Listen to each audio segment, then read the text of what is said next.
नमस्कार मित्रांनो, तर वनरक्षकची लवकरच ॲड सुटणार आहे। तर वनरक्षकसाठी 5 किलोमीटर हा तुम्हाला इव्हेंट आहे। तर 5 किलोमीटर सुधारण्यासाठी तुम्हाला पहिल्यांदा स्टॅमिनाची गरज आहे। तर स्टॅमिना कसा बनेल, तर ज्यावेळेस तुम्ही रनिंगला स्टार्ट करताल त्यावेळेस आधी हळूहळू स्पीड मेंटेन करून लॉंग रन करा। 1 तास किंवा 10 किलोमीटर 15 किलोमीटर हे तुम्ही स्टॅमिनासाठी लॉंग रन करा। ज्यावेळेस तुम्हाला स्टॅमिना वाटेल किंवा आता झालाय चांगला, तर त्याच्यानंतर तुम्ही लॉंग रेपिटेशन करू शकता, जेणेकरून स्टॅमिना बनल्यानंतर तुम्हाला लॉंग रेपिटेशन तुम्हाला मारता येतील। तर लॉंग रेपिटेशन कोणत्या मारल्या पाहिजेत, तर 2 किलोमीटरच्या पण झाल्या पाहिजेत। 2 किलोमीटरच्या एकाच टायमिंगला असं रेस्ट घेऊन 2 तरी कमीत कमी मारा। त्याच्यानंतर 1 किलोमीटरच्या 2 तरी मारा।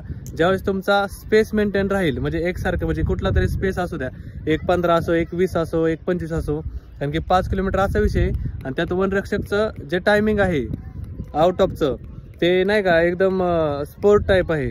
असं बऱ्याच मुलांना ते निघत नाही। त्यासाठी तुम्ही डोक्याने वर्कआउट करा।